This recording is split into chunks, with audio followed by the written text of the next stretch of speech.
I'm Jason. I'm here with my main man, Paul Litchfield. Paul, tell us about yourself, and don't be weird this time. That's going to be hard. All right. So, how many times has that nose been broken? I don't know. I don't know if it has ever been broken. I think it was just a gift. It's just one of those things. All right, 30-year shoe dog, Reebok, invented the pump, check light, amongst other things, lots of patents. Yep. Been in the industry forever. Yep. And eventually we'll get to how that led us to MACV-1. Yeah, most certainly. So, yeah. So basically, you know, I'm sitting at Reebok in a comfy little cozy life, and one day you and the GORUCK team barge onto the scene. This is in 2014. Yeah, it's a little over 4 years ago. Yeah, and so we were, you know, I actually our first meeting was pretty epic, and then from there you got me engaged. I did an event shortly thereafter and was just completely hooked. And you and I seemed to hit stride pretty quickly with same kind of philosophy on how to build product, how to make things. And I left Reebok in 15, started my own little place. You invited me down to continue with the mission of trying to get a proper piece of footwear made. And we've had, I don't know what, 3 or 4 years of adventures, and finally came the MACV-SOG, you know, MACV-1. So, you know, yeah. MACV-SOG was rich. Yeah, right? I know. I was thinking. We had to bring him. So the first 2 years were a little slow. Yeah. The next 2 years, when we brought Rich in, that's when it started to accelerate. Yeah. Rich has a quiet way of making sure that things keep pace. Yeah. So, you know, in that process, there's a lot. First off, you didn't want to introduce yourself. You let me do the work for you. That's cool. That's what I'm here for, buddy. And so, you know, Reebok came to us in 2013 or 2014 and said, hey, we'd be interested in sponsoring or partnering with you guys, with GORUCK. And so, you know, Reebok's got a great sort of legacy, right? And done a lot of great stuff, and we're working with some other big brands, sort of in our space, not entirely, but, you know, CrossFit and Spartan Race and those kinds of places. So we started looking at it. You know, for there to be any type of partnership, there has to be a way to monetize. Reebok is foundationally a footwear company. Sure, absolutely, Right? So that was sort of the thing that we were gonna definitely develop. So why did it, in that process, because we started working together on this project because you sort of got bit by the GORUCK bug because you did an event. And how many events have you done now? Probably about 18 events altogether. Yeah. So yeah, I'm not a couple heavies. Oh yeah, not few heavies. No, not just lights and kill those 5Ks. But no, I do have an important event coming up that I got to get to, and you know, and so we're doing the 50 miler together. So it's gonna be fun. So we'll but we I just got bit by the whole thing. But I think for me, more importantly, what GORUCK represented, what you represented, and the team, Emily, Jack, previously Garrett and stuff, was that it reminded me of the early days when I happened to quite literally kind of stumble into Reebok and get involved with Reebok. And yeah, I ran their advanced concepts group from the beginning and created the pump. I created what, you know, we affectionately call innovations or technologies in the sneaker business, which I know get boo-hooed by some people occasionally. No, but some foam zigzags. Yeah, there you go. Awesome. Keeps the lights on. That's all that matters, right? So, to some, I guess. Yeah, exactly. But I do think what for me what was really compelling was the fact that GORUCK had a feeling of the kind of the purity of what Reebok had in the early days. And there was a commitment to kind of the integrity of why GORUCK exists. And that permeates the company, and it still exists today. And that's what attracted me to the thing. And then on top of that, you know, our first meeting when you came into my office, and there were a few of my Reebok colleagues who were so we were sort of on the tour. Yeah, of right? course. You know, they're sort of showing us around. This is when Reebok had the big offices out in Canton. They're big. Oh, yeah. You know? I mean, there's running tracks, and there's a big gym inside, and there's all sorts of stuff that you would expect of a... It's more like a rec center than it is a business kind of thing. Yeah. Yeah, and which was great. And so, but I think begrudgingly they said, we'll go over and meet this guy and then out of the building. So you came walking across into our more kind of modest, mundane building, and we just started talking about product. And right away, it was just cool because you kind of cut through the BS and you were like, all right, I heard you did the pump. You got any samples? I want to know what it's about. And so I said, well, yeah, I do.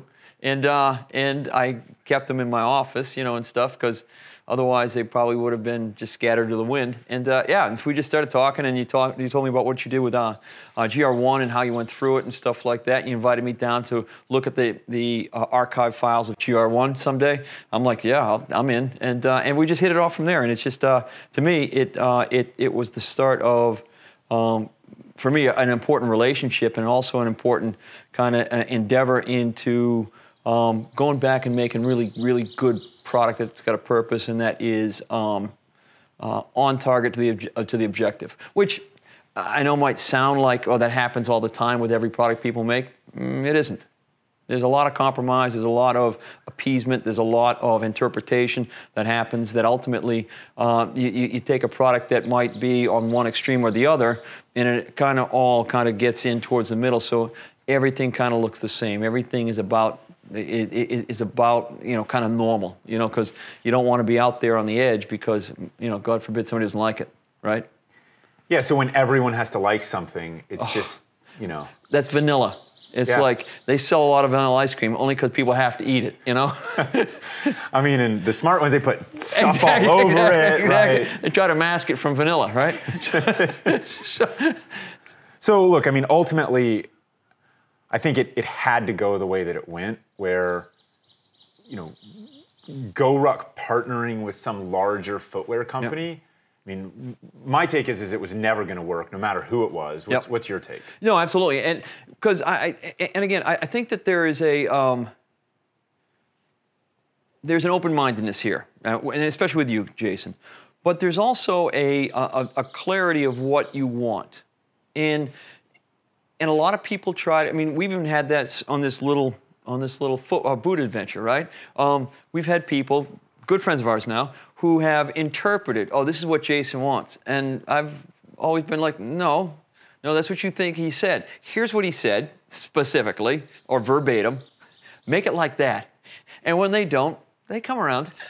So, but you know, but in a big footwear company, there's a lot of people who get involved either by edict or just by desire, you know, and they all want to, you know, have some kind of an impact on the product. So it's like saying, hey, what do you think about, you know, what do you think about the color of this shirt? And so you got to have an opinion, right? And that happens in a big company, and I think it would forever have gotten diluted, and we would have continued to make product that you and I made in the past under the Reebok guys. Yeah, I mean, that team kept wanting to put logos and stuff everywhere. They kept wanting there to be comfortable, quote, padding everywhere. You know, they kept wanting mesh. You know, and it wasn't just, I mean, Reebok was the big umbrella. And we were sort of point on this, sort of. You know, they wanted us to use the CrossFit last. Right? Oh, this will be easier. You just use the same one that we use for CrossFit Nanos. It's fine and all. They look a little clownish to me. But if they work for CrossFit, then great. But they don't work for what we're trying to do. So, right? and what I think is very interesting is that the specificity of what we did with our MACV-1 is it's absolutely built for rocking. But in doing so, and you know, that also incorporates comfort. Like you put these shoes on, and you just don't want to take them off, right? And so and yet, they're not CrossFit shoes, or they're not basketball shoes, or they're not running shoes. They're rocking boots, and to me, that focus meant we made a product that was not necessarily a CrossFit shoe that got dressed up to be a rucking boot. Yeah, I mean, rucking is just movement. You know, I mean, these are really lightweight. We were religiously committed to that. And so, I mean, movement is the foundation of lots of things, like living, you know, an active life. You have to move a lot. And so, you know, that's sort of where we came. That was sort of our focus. And I look at them now, and it sort of feels, I mean, it took us a long time. So it's funny. They're still really light. Yeah. No, that's the thing. They're really light. So the funny part about it, and this is to me what's really cool about this boot. I even like the GR1.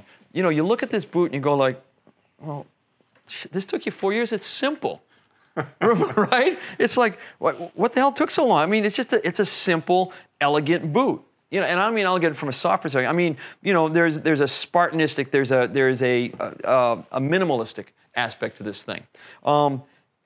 So what took so long?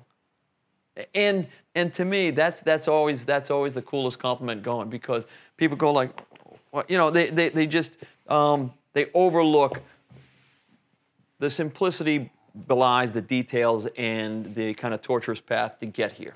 Da Vinci said simplicity is the ultimate sophistication. Yeah, absolutely. Yeah, yep. I mean, adding stuff, you know, marketing departments wanting to add all this stuff all over the place, and, you know, change. It's got to say whatever the brand is all over the place, and then it's got to, you know, tell you where the heel strike zone is, or it doesn't do any of that. Or, you know, the stuff Andy has on right now, look, it's got all those yellow zigzags, and then it tells you who makes the sole, and then it says what, you know, Sense Propulse, because you just need that on your on your footwear, right? You just need it. It needs to say it again, right there on the tongue. It's for trail running. Of course it is. Well, so they need to tell you where you're that going. It's for trail running.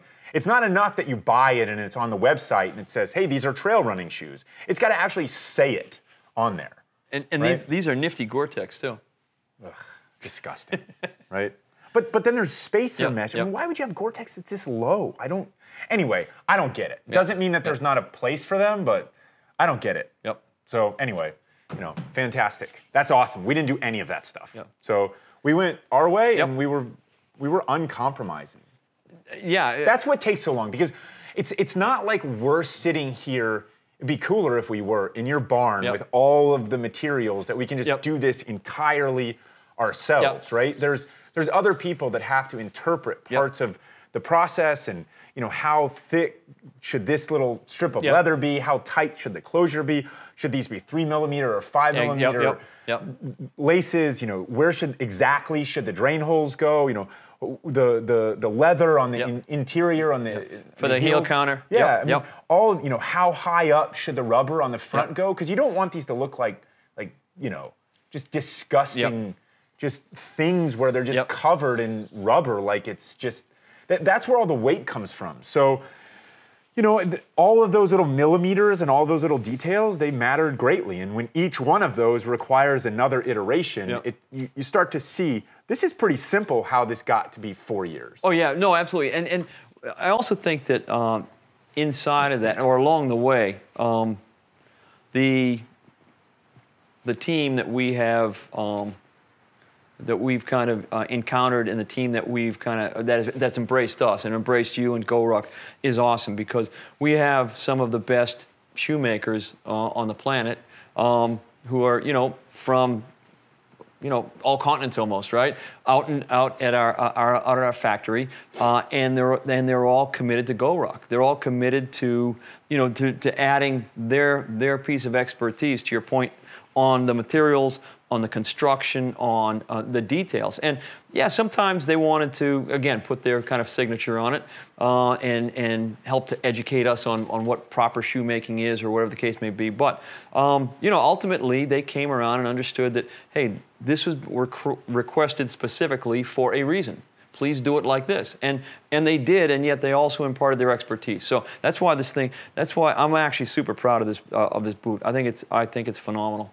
Yeah, so the way the process has worked is that, you know, Paul and I started talking about, hey, can we still do something with footwear? Because it's been the longest standing part in GORUCK is, you know, which boots should I wear? That debate is over. Oh yeah. Right? Yeah. And so it's sort of, how do we do this then? And, you know, I see why a lot of places, what they do is they go find some big shoe company or any shoe company with something, and they say, hey, let me just slap a logo on that. Yeah, because it's kind of exhausting to try to get to the, kind of the foundation of what you want to build, right? I mean... Yeah, I mean, so look, I mean, to be a little less modest about you, I mean, the inventor of the pump, right? I mean, that's a global leader in the footwear industry, the shoe dog, right? Yeah, yeah. Like one of the shoe dogs of this generation, and it still took us 4 years. Yeah, yeah. And you cashed in so many favors that you sort of, hey, I believe in this project. Yeah, yeah. I want to work on this project. So, and thank you. But here's the thing with this.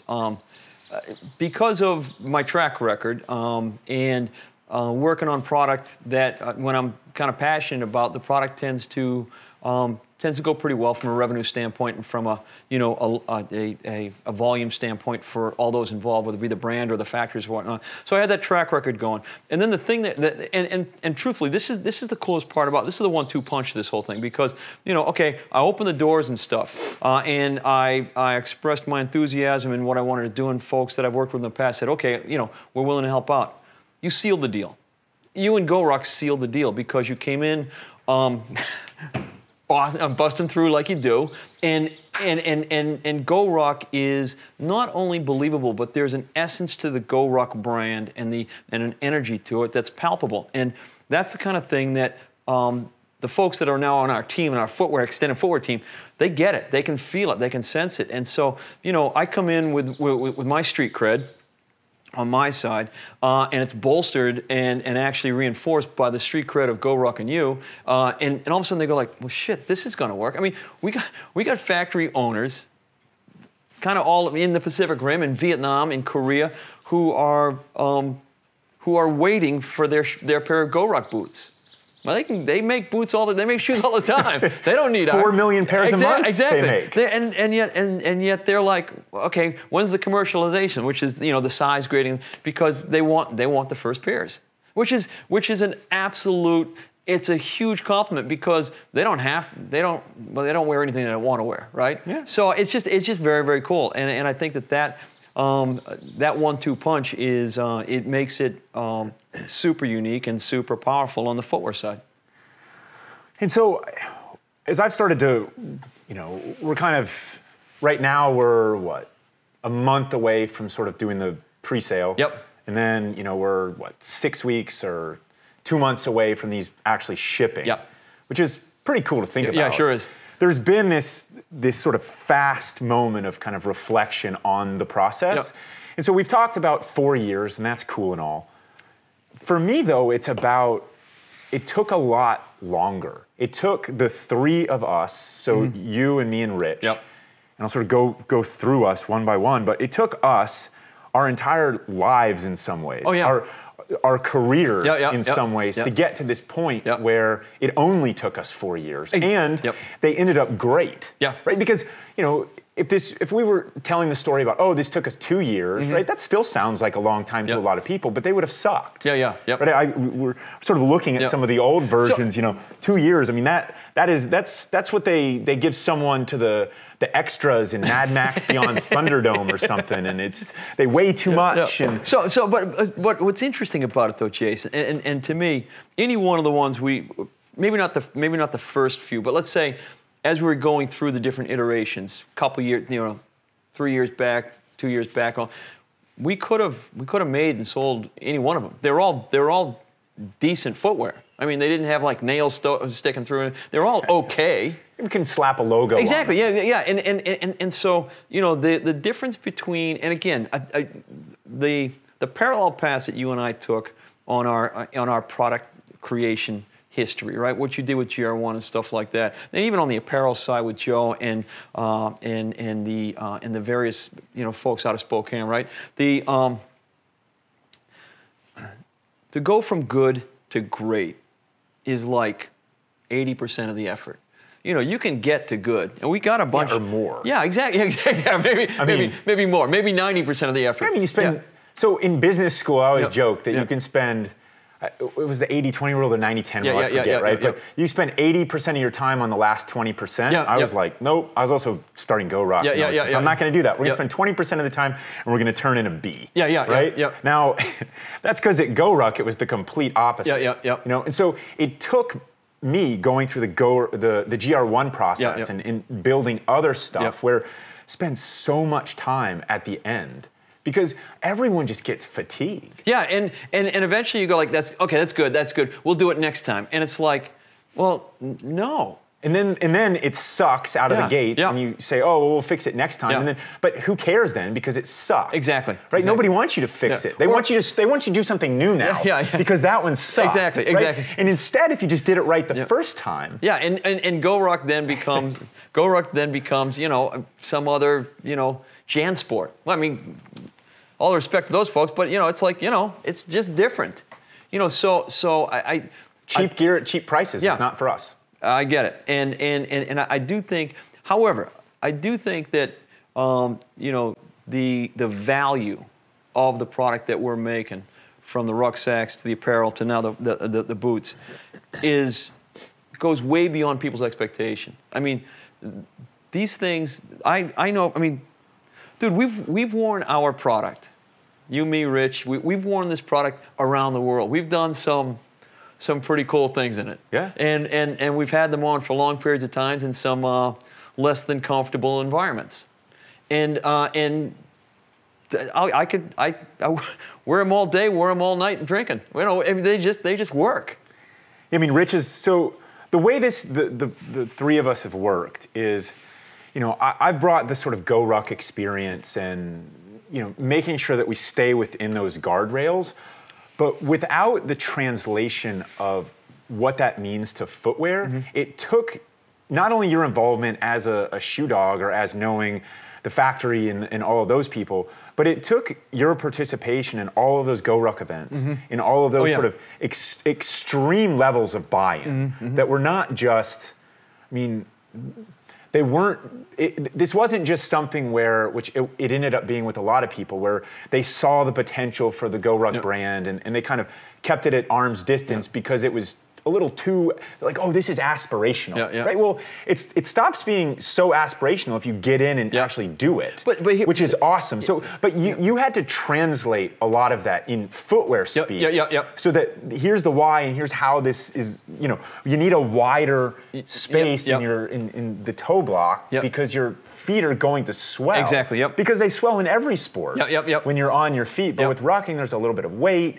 So your feet are gonna. It changes the dynamic. So you need to build a slightly wider toe block. I mean, it's just little details like that. And also, Jason, from doing the events, I mean, I could go talk about the events all day long because they're important to me. I'll leave it at that, right? But what I did learn very quickly, and I knew this kind of from some other work I'd done at Reebok in the footwear business, but supporting your foot.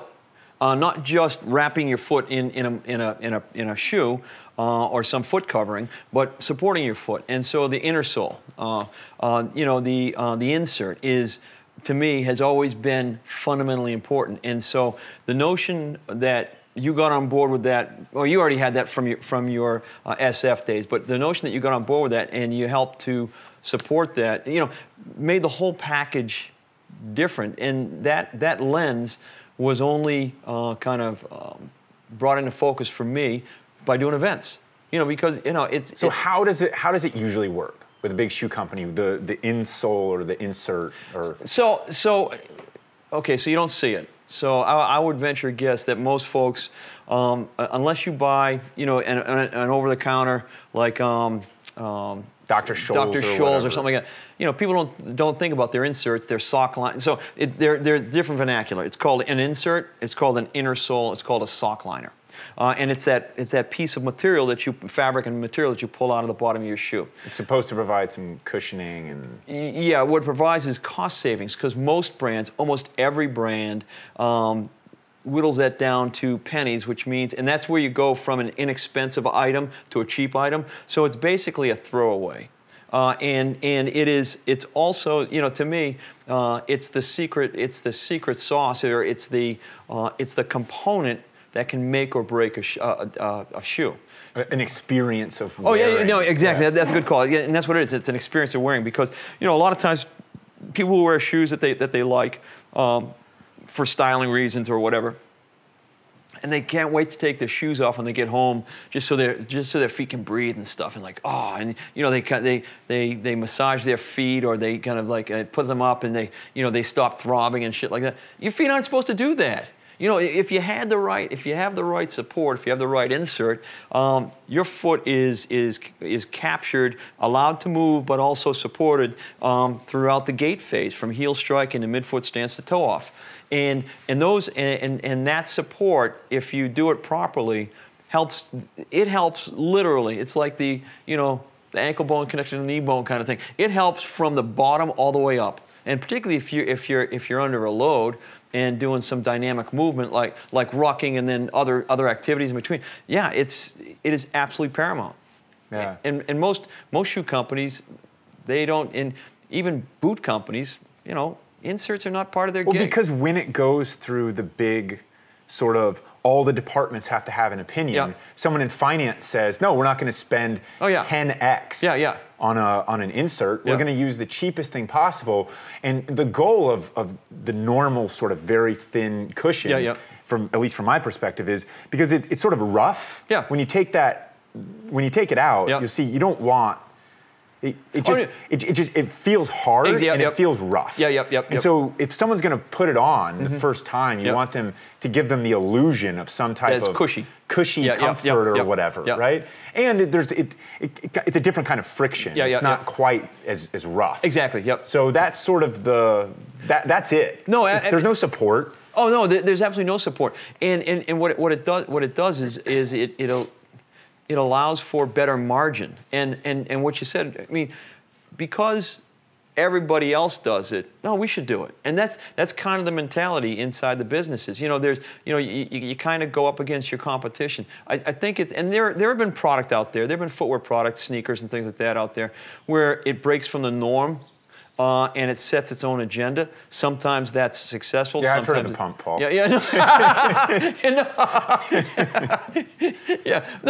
But sometimes it's successful and sometimes it isn't, right? And so I think that the sock line, the insert thing, is basically it's normal, and so okay, go as cheap as possible, get as little as possible, so that you get that in-store kind of cushy feel, and call it a day. And that's just not. It's not a value. Yeah, so we sort of had your ability to kind of dissect all of these little trade-offs and compromises that are usually made. And you've been around, we've been around each other enough.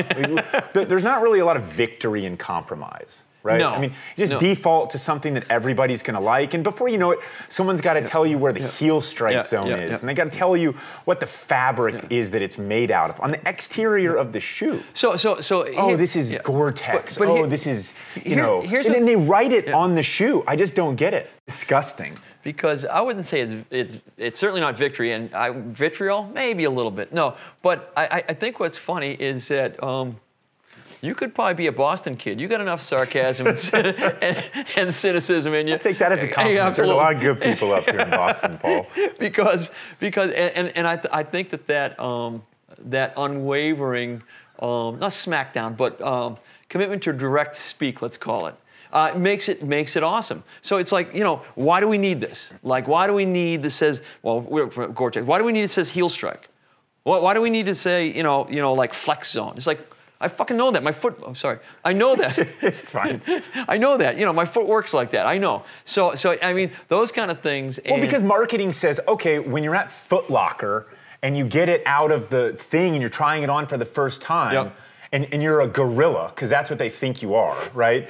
A gorilla who can read. You're going to look at it and say, ooh, a flex zone. Awesome. I got to buy these shoes. My foot's going to flex there. It's a flex zone. This is awesome. This is great, right? I'm sold. There you go. I'm in. It's just so lazy. Just in every way. And I find it disgusting. You have to wear that everywhere you go. And it looks like, it says flex zone. It's disgusting. I mean, we've rinsed and repeated that process about, for 100 different things on these boots. And the third part of our team being Rich, Rich was very much kind of just a guiding constant throughout, right? Still is. was and is in my life as well. I mean, I just love that guy. And so he was very much, his initial reactions, they all proved to be right. Oh, yeah. Right? And so there was a lot of stuff that we would kind of go back and forth on, and then, hey, here's what it came up with. And we would see faults and know that stuff too. And there was always just a subtle nudge this way or this way, because we were within the guardrails, and that's the bond that Rich and I have from Special Forces, is just we understand those guardrails about what people will think. I mean, the first rule of Special Forces is always look cool. Right? Rule number 2, never get lost. Rule number 3, if you get lost, look cool. Right? And that's the culture. And so, big, flashy, shiny stuff, it's just not really our MO, And so the guardrails that we were playing in, I was comfortable operating within that with both you, but also with Rich. And Rich kind of being the, hey, well, I've just, from his perspective, 30 years of Army time doing a lot of cool stuff. I mean, when he finally gets his at the end, and he goes, these would be really good for scaling an airplane too, right? Like, we've got to climb up the side. The grip on these is awesome. Like, I don't know exactly how we. That's pretty cool. Well, what do we do with a quote like that? Thanks, Rich. That's awesome, right? That's just one of those things that's running through his mind. And so he was a very stabilizing force. So Rich, to me, I mean, I know Rich in a different way than you do, of course, but that dude is just cool. Right? Like there's a timeless. And he rolls in, and he's like, and sometimes, sometimes he's gregarious and open. Other times he just looks at you, right? And those, it's like, all right, Rich, soft eyes, man. It's like, boom, right? He just dials it in. And Nancy tells me I gotta have soft eyes, so I'll try. It's awesome. And so Rich has been kind of invaluable, given that that longer, kind of measured but super important view of staying on target. It's been great. Yeah, he's a character too. At one point, he goes, no disrespect to mall cops, but we're not building a boot here for mall cops. That was down or prison guards. That was down at HQ. Remember that? And I think that was one of those Sunday meetings where he was like, "What are we doing here?" His career kept it aspirational for me, right? Because the guys that I know that are still out there, I mean, there's an element of, hey, you wear what you wear, you take what you got, and you go and use the best stuff. And I think that we've added to the Special Forces community something that they will want to wear on deployment, right? And so yet for Rich, there was this element of, how do we combine his entire career that started in MACV-SOG in Vietnam and bring that to life and modernize it into a boot that would have worked then, that he would have loved to have worn then, and that both he'll wear now because it looks cool and it functions and it works, but also that the community would wear now. And we did that. Yeah, and I think, again, looking at where Rich started from, back in the 60s, the U.S. government wanted to transition from the World War II and Korea War combat boot into something different. So Welco, the company, made the jungle boot, first jungle boot back in the early 60s, which you guys wore, and a lot of people still wear. The community wore. I wasn't alive. No, I meant SF wore a lot, and come on, you weren't alive. Jesus, have some respect for old guys. No, but I think, with Rich's help and looking at where that Welco jungle boot was, and looking at taking a lot of the aspects of our MACV-1, and taking the attributes that worked on that and using that as a foundation, we've modernized it without making it cluttered. We've actually, I think that we have, we got a boot that is way better than that. Well, when you strip away everything, it also removes weight. I mean, when you remove stuff that you don't need, it's simpler, which simpler means there's less things to break, right? In both the building and in the usage. And it weighs less. So this weighs less than any boot you'll have. This weighs less than a Chuck Taylor. Yeah, there was a little active debate we were just having. We tried an old fishing scale that Paul had. We don't have a scale right here with us. But my old, my Chuck Taylors, which I literally haven't touched since we started doing these. They've been pretty beat up. I mean, they're really similar. Yeah. Oh yeah. Right. Yep. I mean, they're really similar. Yep. The materials are different. The Chuck Taylor has more rubber. Yep. Rubber's pretty heavy. Yep. Right. Ours is leather. This is more canvas. I mean, there's, you know. We'll actually get a scale at some point. Yeah, well, we can do that. But so, and you probably put 1 million miles in these, right? But the and again, I think this is what's kind of cool in the subtleties of our MACV-1, because rubber is not necessarily just rubber. It depends on the kind of rubber that we have. So this rubber here is decent, but it's kind of made to be sticky for a basketball court, if you will, right? So.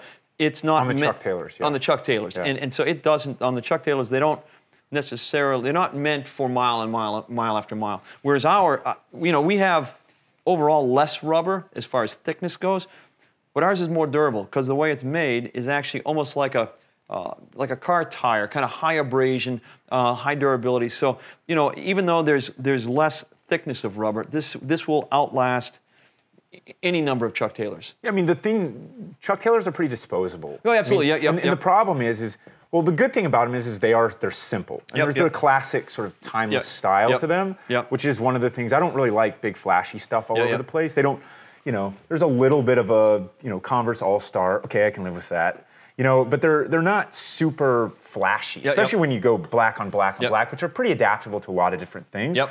The problem with Chuck Taylors is there's just no support. I mean, they start to suck if you do anything that doesn't involve, nothing. Exactly. Right? I mean, you can walk down the sidewalk and they're cool, but if you want to keep them for a while, you have to either really upgrade the inserts or you have to do something else, and then they just sort of start to break down a little bit sooner. So excuse me. It's wanted to kind of fix that with. In our process, then we're not really comparing these per se no, not at all. to Chuck Taylors. The usage is completely different, but it's just there's a simplicity that has been pretty cool for that piece of footwear. Yeah, and I think I mean these were built. This was created in the 1920s, the Chuck Taylor, right? And Converse has done a great job at maintaining it and stuff like that. So that's not bad. I think that fast forward to the Welco Jungle Boot, there were aspects. To that are really cool and really great, and yet we've improved on them. So the problem with military boots is that, from my vantage point, and I've never worked on the inside of it, but I've worked as the end user in the boots that they send out. What you see from the Army is a different type of decision by committee, which is where they're trying to solve something. And with Army boots, they say, well, they have to be really durable. So what happens is that they end up putting so much rubber and steel shanks and steel toes and just all of this stuff in it. You basically got a tank around your foot.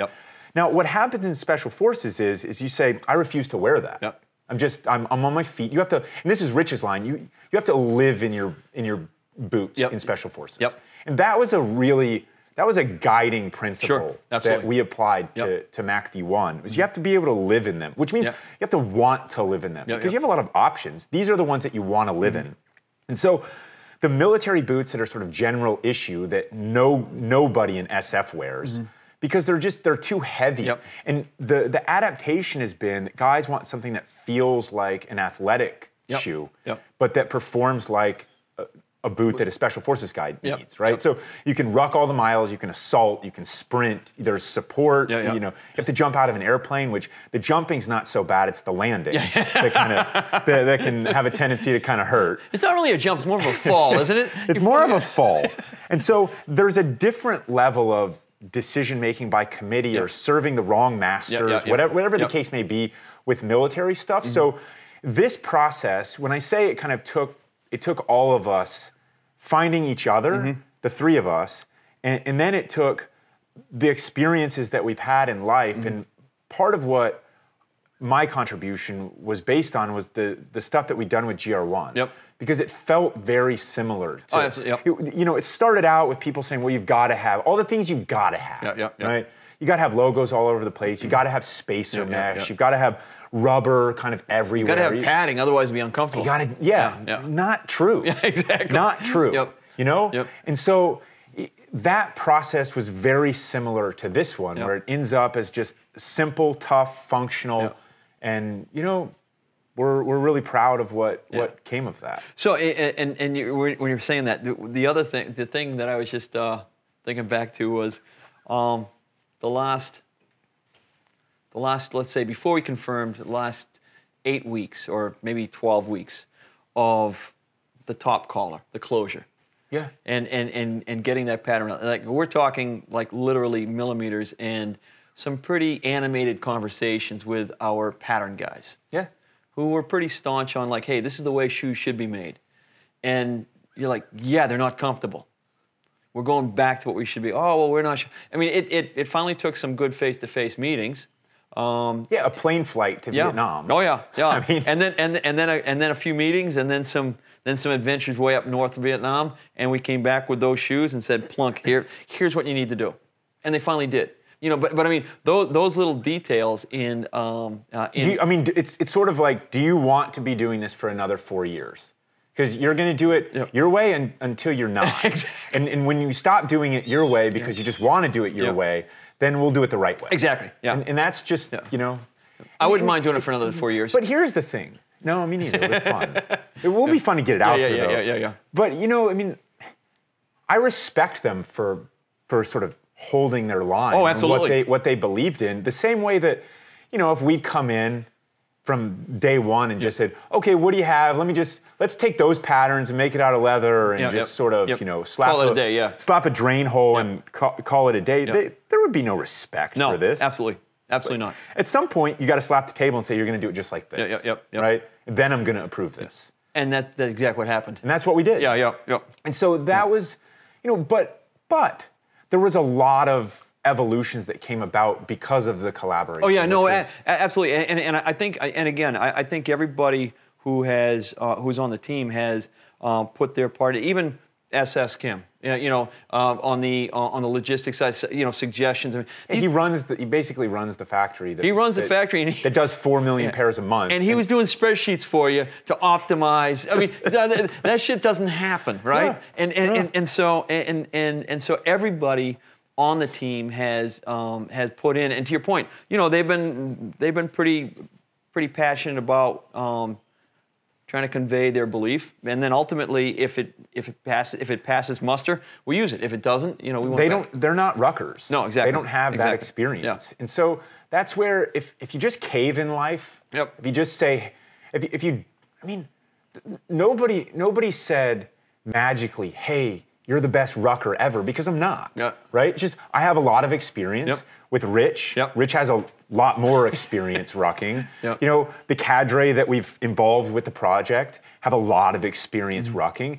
We're not sitting here saying, hey, we're the best ruckers. We're just sitting here saying we're part of a fantastic team that's able to translate what we know about rucking, what you know about footwear, what the R&D / manufacturing team knows about building footwear, and come up with something that is greater than the sum of all of our individual parts. Without a doubt, That's the only way that this works. Because if you roll in the greatest rucker ever, it just doesn't. You still have to build a foot. You have to communicate. And then there's a reality to building footwear that's really difficult. Yeah, it should be simpler than it is. It just isn't. And the details and the amount of attention to stupid things, skiving toe boxes. Not bunching your stitch ends. Skiving down the base of the top. I mean, things that you like. I mean, just simple items that you got to have attention to the detail. Yeah. So what makes MACV-1 MACV-1? So MACV-1, well, first of all, philosophically, it follows the same kind of the same pathway that GR1 did.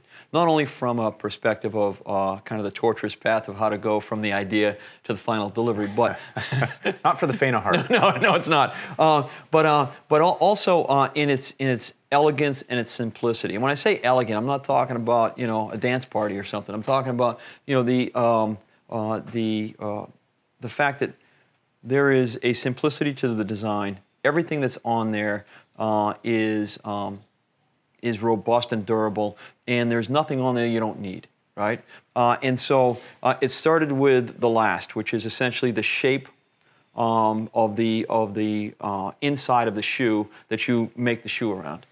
And then it goes to the construction of the upper with the types of materials we chose, the way that there are no overlays in the flex area of your midfoot, the fact that the lacing system is set both from a width perspective as well as from an orientation on the foot, so that it captures the middle of your foot.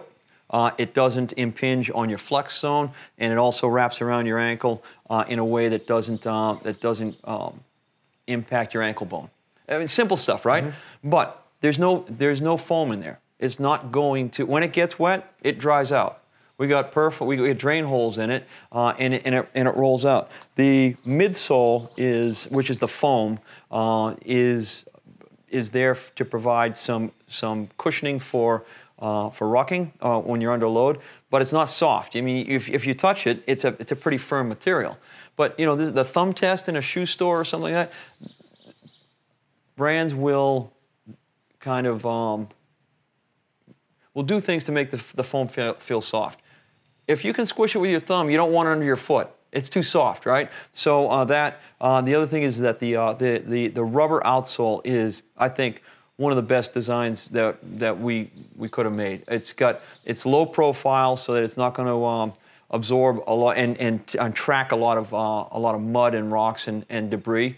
And we've tested it in some pretty crappy conditions, and yet it's also super durable because of the type of rubber we used. It's going to hold up for way more miles than you would expect. And then to me, you get inside the boot, and our insert is Workhorse Insert. Yeah, dude. Honestly, so here's the best part. You know this, Jason. This insert is absolutely not I wouldn't say the key to the boot, but it's going to demonstrate our commitment as an organization to our customer and to the user, because this insert is going to help to redefine what comfort means to anybody who buys these shoes for their footwear. It's just it works really well, and yeah, it's taken us a while to get to the final stage of it, right? But it's a contoured and an insert that has got the right materials, that's been shaped in a way to capture, you know, your heel, your midfoot, your arch, the flex zones, and it just works really well. So the Workhorse insert reminds me of how long it took us on the shoulder straps with GR1, mm-hmm. right? I mean, yep.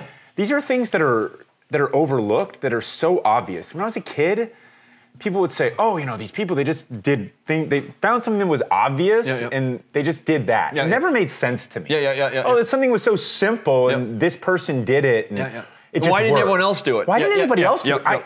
Now I see it, I don't get it. I mean, with GR1, look, you're going to bear the weight of everything on your back via those shoulder straps. I mean, it makes a lot of sense to me that you want to spend a lot of time and make sure that those are perfect. So absolutely, and again, you know, again, the statement that our MACV-1 follows the legacy of GR1 is not just a statement. As it turns out, the shoulder straps, the way that GR1 is made, and the various materials you use to the foam inside for the shoulder straps, is the exact same kind of philosophy that we imparted. Two kinds of foam. Exactly. One is denser, one is a little less dense. One provides a little more comfort, but it needs the much denser foam to keep it sort of, so it doesn't just squish away into nowhere land. And as you know, we did the exact same thing. It's the same. What don't people get about this? Well, the problem is that it takes more effort, as you know, to get to this point.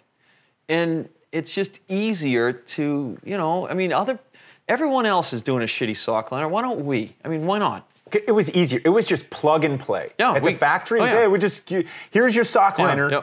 Like, no, actually, no. No, we got this. We'll take care. The only biggest difference between GR1 and MACV-1 for me was there was a religious commitment to these being lightweight. Oh yeah. To MACV-1s being lightweight, whereas GR1, we needed that toughness and durability for different usage. And so the fabric that we chose, the 1000E Cordura, it's a little thicker. It's a little heavier than some fabrics out there. I mean, and when it comes to putting a little bit of weight on your back, which you're already carrying weight, you know, if a couple ounces is really going to make or break it, what we say is get tougher. And yet, for some reason, that philosophy just doesn't apply to footwear. And that's just one of those kind of contradictions. It's every step you take.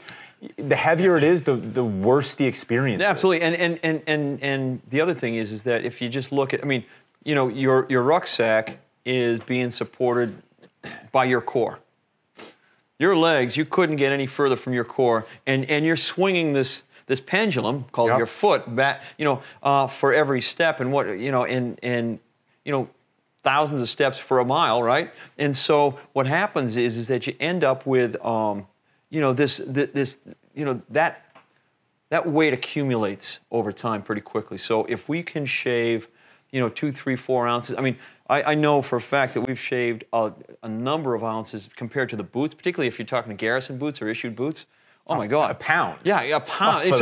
Seriously, you know. Yeah, I mean, those things are kind of boat anchors, and so that accumulates pretty quickly, right? If you're not cognizant of the weight, if you don't pay attention to it. So I'm really proud of the result for the GR1 on, because the other thing is that we could have gone really lightweight, and it could have been tissue paper thin in a lot of aspects. It could have been very fragile, if you will, and where these things hold up through thick and thin. Leather was the right call. Just the little bit of rubber on the bottom was the right call. I mean, I'll go toe to toe with any other piece of footwear out there. Oh, I mean, I would rather travel. I'd rather train. I'd rather rock. I'd rather go drink at the bar. If I've got to pick something to do a lot of those things, which tend to be our kind of lifestyle, you know, these are what I want, right? I mean, I'll take them against any pair of Merrells out there, which SF guys have worn. Merrells have spacer mesh. Spacer mesh is it's a sponge for everything you don't want. Sponge for mud and dirt and water and filth and just stink. You know, and you know, Nike SFBs. I mean, Nike SFBs, they raise this thing that says heel strike zone. I mean, really? It says heel strike zone. Would you know to do that if you didn't have that? I mean, you're selling. I just don't get it. I mean, Bill Bowerman, for instance, back in the day, he tried to save milliounces by not even sewing logos on. Eventually, he said, "Hey, you got to sew the swoosh on." It makes perfect sense, right?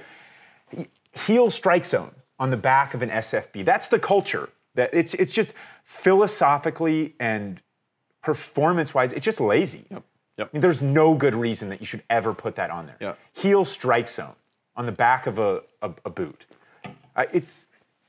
Anyway. So I'll go toe to toe with anything out there. These are what you want.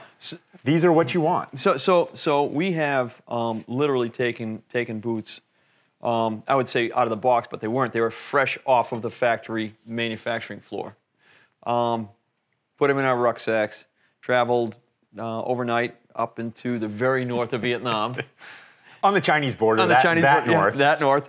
And did some epic, 25K worth of rucking up through the mountains of Sapa. And like fresh out of the box. No break-in. No break-in. That was key because the first pair we got when we sort of reset, after 2 years and started this new process, my feet were bloody by the time I got home. And what was it that they didn't add this overlay, the right kind of overlay to the heel? So basically, I don't know, whatever they did. This is me not knowing, but sort of pounding my head against the wall like a child that doesn't know how to speak, right? Because my son's.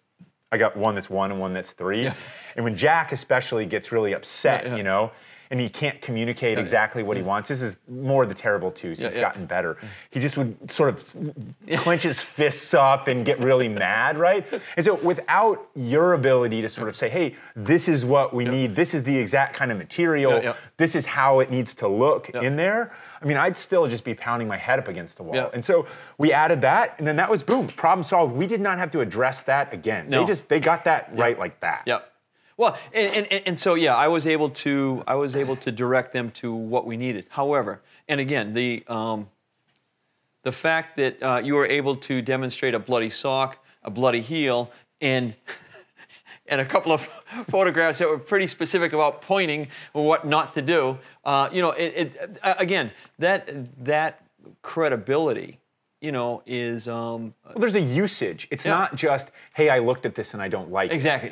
And so it's not an opinion, it's a fact. That's the thing where we came at this from the usage and the performance angle. This isn't some popularity contest about, you know, I think this is the right haircut for the right season and someone's going to find us and make us famous. Like that's, you know, that's just not our style. This is, look, yes, there's beauty and simplicity. When you remove away everything that you can, then you create something like this.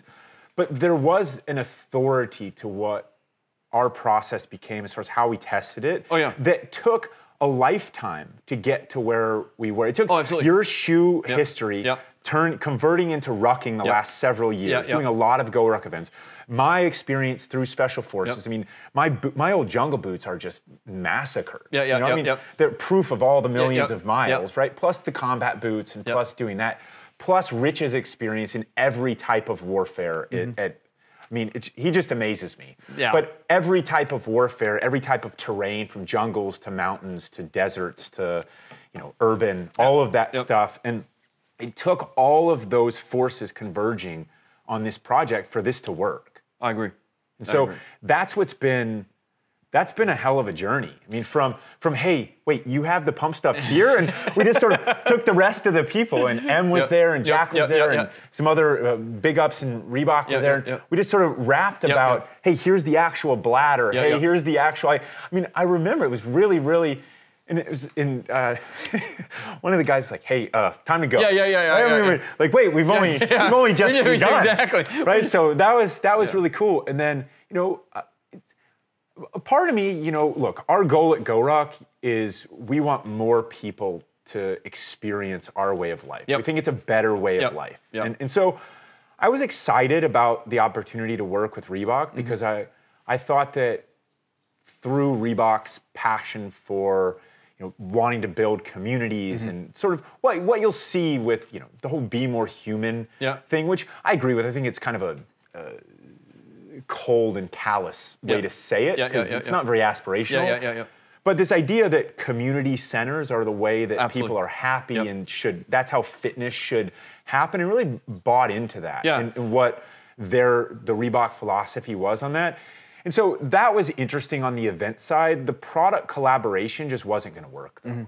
It just we have a style that is, you know, born of Special Forces and that type of stuff, and it didn't jive very well with the compromise world. With the compromise world, with the whole machine, it just didn't really jive well. But you know, timing being what it was great that we became friends. I mean, you've been down to Jacksonville a ton. We traveled the world together. You've, you know, passed out in my guest room a couple times, and M's happy when, you know, you're up in the morning and we're cooking eggs and stuff. It's great. And, you know, done a bunch of events and just, you know, been up to your barn a couple times. Last time I was here, I almost died of the killer tick bites. The ticks in Ware, Massachusetts are something. Let me tell you what. M actually, you know, I was being this stupid, dumb guy, right? We'll just, you know, I'm fine. We'll, you know, and a couple days later, she's like, whoa, did you have a tick or anything? And I'm like, oh yeah, I pulled that tick off. I didn't even think. Big bullseye. Yeah, big, huge, right? And started taking medicine that night. I mean, I've pulled so many ticks off my body. I just didn't even think anything about it. But it's like, oh, you probably have the early stages of Lyme disease. So she's like, hey, here's the medicine. Here's blah blah blah. And so anyway, she saved my life. But regardless, I have that story about Ware, Massachusetts. So right now I smell like off, aka Special Forces cologne, right? And you know, been up here, know your family, know your you know, your wife, your daughter. It's been an awesome journey, and I think it's the first of many. And I will say this: this is a hell of a way to introduce you to GORUCK, because this product is awesome. So it's awesome, and I got to tell you what, without being too melodramatic, it literally is a privilege to work with all you guys. I couldn't imagine a better company, a better group of people, a better reason to continue working on cool stuff. Seriously, it is. I've done, as you know, I've done a lot of product. This is by far the product that I am going to be most proud of, without a doubt. This is awesome. It's been raw too. Yeah. Oh yeah. I mean, that's the beauty of it. It's not. Yeah. It's all stripped down. It's down, and all the veneer is off, and it's just down to the core. What's the purpose? Why are we doing it? And let's make it great. The process, though, right? Oh, I mean, it's sort of cab rides in Saigon. Yeah. It's wrestling in hotel rooms. It's getting bitten in the eye. Yeah, getting bitten. Hey, he's a better wrestler, but I like to win. Right? I mean, that's how it works. I like to win. So, and you did.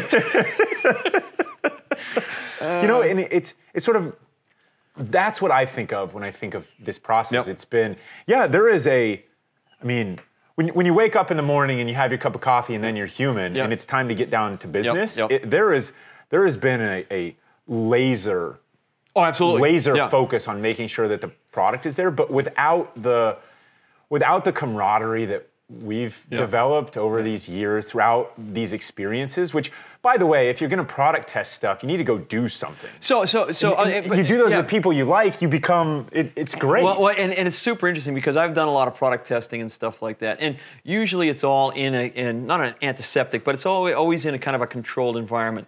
When we go to product tests, you go, all right, get your rucksack, get your GR2, here's a plane ticket, I'll meet you in this city, on this continent, on this date, and then I'm like, what are we doing? Well, I'm not sure yet, but we'll get there and we'll go. You're right? And then the four of us just go out and go on these really cool adventures, which is why, you're kind of stuck with me because we're going to keep on doing this this and other stuff, and because it's the best way to create product, the best way to be in a business. It's phenomenal. So how do you feel about the fact that we have a real footwear department at GORUCK now? Okay, so this is, again, I was able to be part of Reebok when it was super small and we got big. Describe that really briefly. Okay. Or not briefly, take your pick. Okay, so when I started at Reebok, I was the 6th person in the R&D department, and we were doing... Which year is this? This is late 85. Heading into 86. And so then in 86, I started doing quote-unquote development. And Reebok, when I started at Reebok, we were $66 million. And then like the next year, we were 300 million. Then the next year, we were 900 million. Then the next year, we were 1-something billion. So it was just like, it was insane. Again, it was a different time and whatnot, but the energy at Reebok at the time and the kind of commitment to just getting stuff done was it wasn't even expected. It was just part. It's like breathing. It's just what you did. Yeah. I mean, Hugh and I, we lived out in Korea. We shared an apartment out there doing that stuff, and it's just what it was, and so we would. That's fun to be a part of. Oh yeah, it's magic really, and you don't often get that. And so and I know GORUCK is a 10-year-old company. I know that there's a lot of aspects to it. But right now, being able to be part of the GORUCK Footwear division, dude, this is super exciting. And this thing here, you and I think you run that division here, Paul. I don't know. I'm certainly part of it, right? And so, but the coolest part about it is that you and I have got a couple of kind of bets going on what we're going to do with this division, and I've made some of my own personal decisions on where it's going to go, and it's going there, and this is going to be super exciting, and it's going to be real. And what's going to be the coolest thing going? It's like a GR1. The only thing with footwear, which is a little bit different, is like I was just down in New York City yesterday. Oh, what's today? Today's one. Okay, 2 days ago. I forget. Yeah, too. exactly. Whatever. I was down in New York City, and so I was at JFK. Flew in, flew out. Early morning, late night kind of thing. And so I went through JFK. I went and walking through New York, looking for GR1s.